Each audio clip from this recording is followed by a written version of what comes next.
এই দুনিয়ার পুরো জীবনটা এটা হচ্ছে লালসাময় একটা জীবন। লোভ, মরিচিকা, মায়াজাল, এই মায়াজালে আমরা আটকে আছি। ফলে মৃত্যুর কথা আমরা ভুলে গিয়েছি। পাগলের মতো ছুটছি, আরো টাকা লাগবে, আরো খ্যাতি লাগবে, আরো যশ লাগবে, আরো দাপট লাগবে আমার। এত টাকা দিয়ে কি হবে? এত সম্পদ দিয়ে কি হবে? এত ব্যস্ততা দিয়ে কি হবে তোমার? Stop! থামো, অনেক হয়েছে, আম্মা। থামো, take a rest, take a breath, and think about death. Think that you have to go back to your Lord.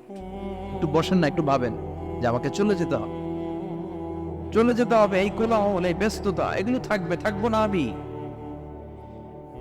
সাইয়েদনা Omar Faruk বলেছেন, মুতু ক্বাবলা আন তামুতু, মরার আগে একবার মরো। হাসিবু ক্বাবলা আন তুহাসাবু আলাইকুম, তোমার হিসাব নেওয়ার আগে তুমি একবার নিজের হিসাবটা করো না। কাগজ বের করে একটু লিখো না কি কি ভালো কাজ করছিলা, যেগুলো দিয়ে নাজাতের ওয়াসিলা হতে পারে। 1, 2, 3, আর কি কি আকাম কুকাম করছো দেখো না, লিখে দেখো তোমার অবস্থাটা কি। মরার থেকে একবার মরো। মরার আগে খাটের মধ্যে শুয়ে শটান করে চোখ বন্ধ করে একবার মরার ভান করে দেখেন কেমন লাগে। চোখটা বন্ধ করেন আর ভাবেন আপনি নাই, কি কি হতে পারে ভাবেন। আপনার ছেলে মেয়েরা কান্না জুড়ে দিবে, আপনার প্রাণের স্ত্রী বিলাপ শুরু করে দিবে, বন্ধু বান্ধবকে চিৎকার মাতো, স্থানীয় এলাকায় মসজিদে ঘোষণা, অমুক এলাকার নিবাসী অমুক ভাই অমুকের ছেলে অমুক দুনিয়ায় নাই। সব আত্মীয়রা চলে আসবে, ফেসবুকে স্ট্যাটাস দেয়া হবে, সবাই সবাইকে জানাবে বিকাল 4টায় অমুক হাই স্কুল ময়দানে আপনার জানাজা। ছুটে আসবে, সবাই ছুটে আসবে আপনাকে শেষ বিদায় দিতে, গুড বাই জানানোর জন্য। আর ওয়াদা, বিদায় জানাতে আসবে সবাই। 4 তাকবীর দিয়ে আপনার জানাজা হবে, অশ্রুসিক্ত জানাজায় আপনার বিদায় হবে। কাঠের খাটিয়ার মধ্যে করে কাঁধে তুলে আপনার কবরে নেওয়া হবে। আগে থেকে খুঁড়ে রাখা কবরটার মধ্যে আপনারে বিছিয়ে দেয়া হবে। বাঁশের কচি দিয়ে তার উপরে মাটির চাপা দিয়ে সব চলে যাবে। ভাবেন না একবার চোখ বন্ধ করে, this is the circle of life, this is the nature of life. এটা সবার হবে, আমার হবে, আপনার হবে। এত মায়া, এত ভালোবাসা কই যাবে? কেউ থাকবে না, সবাই আপনার অন্ধকার কবরে রেখে দিয়ে চলে আসবে। উপরে বাঁশের কঞ্চি, তার উপরে মাটির চাপা, অন্ধকার আর অন্ধকার। এই অন্ধকার যেন শেষ হতে চায় না, শুধুই অন্ধকার, ঠিক কিনা? এজন্য আমাদের চলে যেতে হবে। দাদা গেল, চাচা গেল, মামা গেল, আমাদেরকেও যেতে হবে, জোরে কোন ঠিক কিনা?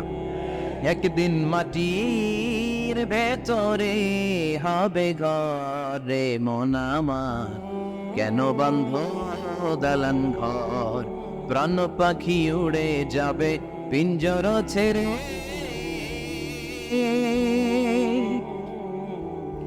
ধরা দাবে সবই রবে, তুমি যাবে চলে। বন্ধু বান্ধব যত, মাতা পিতা দ্বারা শুধু সবই হবে তোমার পরে। মন আমার কেন বান্ধ দালান ঘর, একদিন মাটির ভেতরে হবে ঘর রে। মন আমার কেন বান্ধ দালান ঘর, ঠিক কিনা? সব করে থাকবে, চলে যেতে হবে আমাদেরকে। এজন্য আখিরাতের কথা যেন আমাদের স্মরণ হয়। বিশ্বনবী বলতেন, নাহাইতুকুম আন জিয়ারাতিল কুবুর, আমি তোমাদেরকে কবর জিয়ারত করতে আগে নিষেধ করতাম, কিন্তু এখন নিষেধাজ্ঞা প্রত্যাহার করে নিলাম। এখন সব সময় তোমরা কবরের সামনে যাবা আর জিয়ারত করবা। কবরস্থানে জানতো বড়ুয়া কৃষ্ণপুরের এই গ্রামের কবরস্থান আছে কোন দিকে? পূর্ব দিকে আছে, গোকরার জলের ওদিকে। যান আপনারা, একটু যাবেন, একটু গেলে আখিরাতের কথাটা স্মরণ হবে। ওখানে ছোট শিশুরা শুয়ে আছে, কিশোর যুবকরা আছে, আপনার মতো তাগড়া যুবক মুরব্বীরা আছে। এরা এই এলাকায় থাকতো, এরা আকাশ থেকে নেমে আসে না, এই এলাকার সন্তান আজ নাই। একটা সার্টেন পিরিয়ড শেষে আপনিও থাকবেন। This is the nature of life, this is the circle of life. ছোট্ট শিশু হয়ে এসেছিলেন, শৈশব, কৈশোর, যৌবন, প্রৌঢ়ত্ব। আগে ছিলেন সিঙ্গেল, বিয়ে করে হয়ে গেলেন ডবল। এরপরে আল্লাহ আপনাকে একটা মেয়ে দিল, এরপরে মেয়েকে বিয়ে দিয়ে শ্বশুর হলেন, এরপরে ওই মেয়ের ঘরে সন্তান হওয়াতে নানা হলেন। আর কতদিন? অনেক দিন হলো তো, অনেক লম্বা সময় পেয়েছেন আপনি। থিঙ্ক অ্যাবাউট দ্যাট, এবার যাওয়ার কথা ভাবেন, আখিরাতের সামানের কথা ভাবেন, ফিরে যেতে হবে। কি শক্তিশালী যুবক, বার্ধক্য চলে আসলে লাঠি ছাড়া চলতে পারে না। কুচকুচে কালো দাড়ি সোনা হয়ে যায়, দাড়ির শুভ্রতা, বয়সের ভার, রং ধরা যৌবন জং ধরে শেষ, ঠিক কিনা? This is the circle of life. যুবক ভাইয়ার, এটাই জীবন, চলে যেতে হবে, কেউ থাকতে পারবে না, ঠিক কিনা? এটা রিমাইন্ডার আল্লাহ এই সূরার ভেতরে দিয়েছেন যে তোমাদেরকে ফিরে যেতে হবে। এই লোভ লালসা ছেড়ে দাও।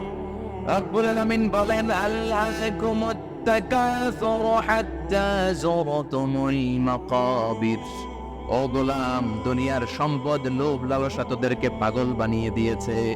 এই লোভ পাগলামি কোনদিন তোদের থামবে না যতদিন না তোরা কবরে ঢুকবি, ঠিক কিনা? কার কথা? আল্লাহ বলছেন, দুনিয়ার সম্পদ আর লোভ আর ভয়ে তোমরা গাফিল হয়ে গিয়েছো। আখিরাতের কথা তোমরা ভুলে গিয়েছো, কিন্তু আখিরাতে তোমাদের যেতেই হবে, কবরের বাড়িতে তোমাদের ঢুকতেই হবে, ঠিক কিনা? যেতেই হবে। আমরা ভুলে যাই।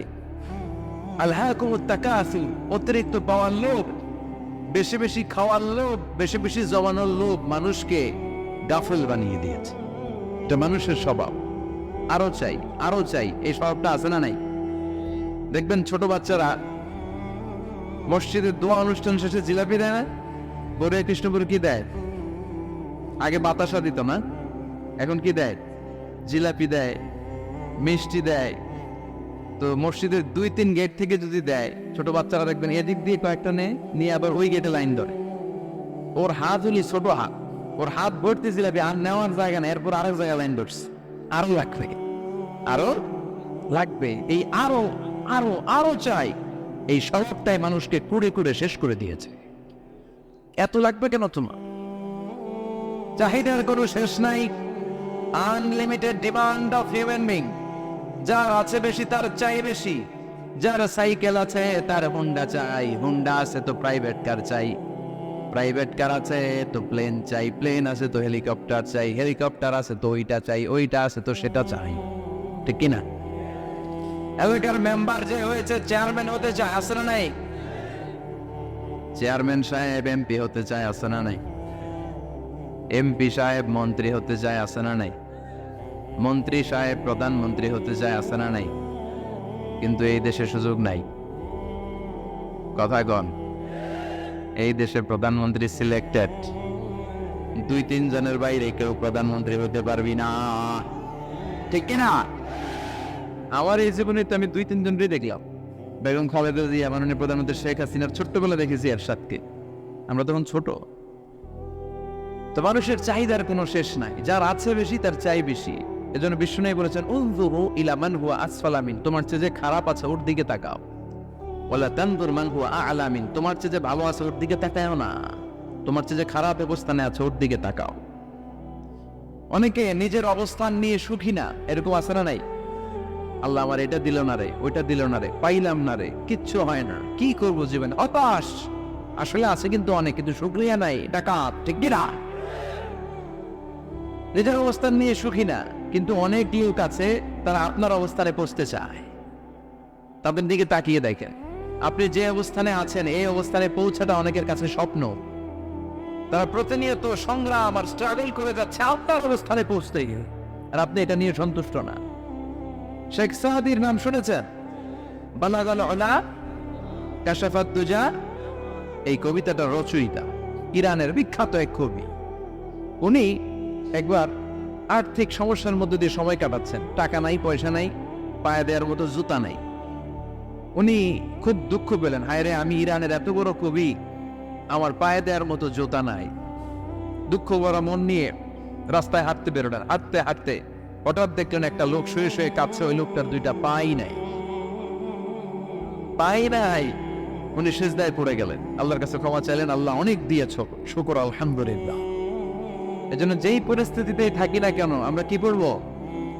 জোরে বলেন, কি পড়বো? এজন্য কানাতি মিনাল ইসলাম, অল্পে তুষ্টি থাকার নাম হলো ইসলাম। সম্পদ লাগবে কিন্তু সম্পদের পাহাড় লাগবে না, ঠিক কিনা? অল্প খান, অল্প পড়েন, অল্প জামান, অল্পের ভেতরে বরকত ঢুকায়া দিছে কে? দেখবেন যাদের সম্পদ অল্প তারা সুখী বেশি। জরিপে এটা দেখা গিয়েছে, অনেক সার্ভেতে এটা এসেছে, যারা সম্পদশালী এরা দুঃখী বেশি, এদের দুঃখ বেশি, টেনশন বেশি। খুব স্বাভাবিক, টাকা যার বেশি রোগ তার বেশি, টাকা যার বেশি টেনশন তার বেশি, টাকা যার বেশি ঘরে শান্তি তার কম। আছে না নাই?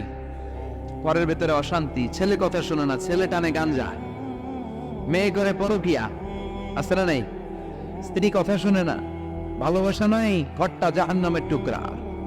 রোগ বালাই, এক একটা হসপিটাল বিল পরিশোধ করতে মাসে 5 লাখ 10 লাখ। আছে না নাই? কিছু খেতে পারে না, ডাক্তার একেবারে ডায়েট মেনু বেঁধে দিয়েছে। ডায়েট, ভেরি ডায়েট মেনু, এটা এটা এটা এটা কিছুই খাবেন না, শুধু গরু খাবেন না, খাসি খাবেন না, চিংড়ি খাবেন না, খালি ঘাস খাবেন।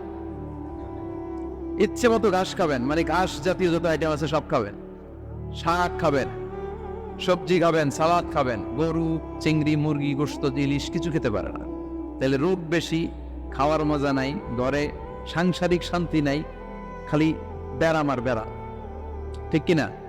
কিন্তু সম্পদের পাহাড় পড়েছে। আর অল্প যারা খায়, অল্প পড়ে, রিক্সাওয়ালা, কুলিওয়ালা, অল্প বেতনের চাকরি, কিন্তু হক হালালি মেনে চলে, দেখবেন শান্তি আছে অনেক।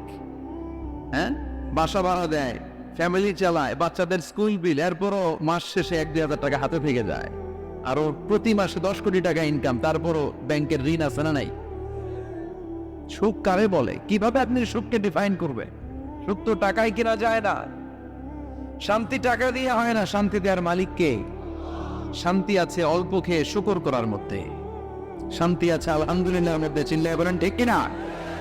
এজন্য অল্প খাবো, অল্প পড়বো, অল্প জামাবো, অল্পের ভেতরে বরকত দিয়েছে কে?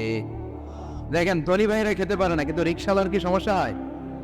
রিক্সাওয়ালারা সব খেতে পারে, কুলিওয়ালা, দিন মজুর, এরা একেবারে স্লিম সুঠাম দেহি, মেদহীন পেট, পেটে কোনো মেদ নাই, ভরি নাই।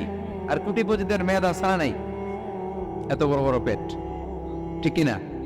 আমাদেরও পেট আছে, তবে হালাল পেট, এটা হারাম টাকা দিয়ে এই ভুড়ি বানাই নাই আমরা। ছিলতে বলেন ঠিক কিনা? রিক্সার তো কুলিওয়ালা নিজেও নামাজ পড়ে, বউ নামাজ পড়ে, বাচ্চাটাও নামাজ পড়ে, রিক্সা চালায় আর জিকির করে লা ইলাহা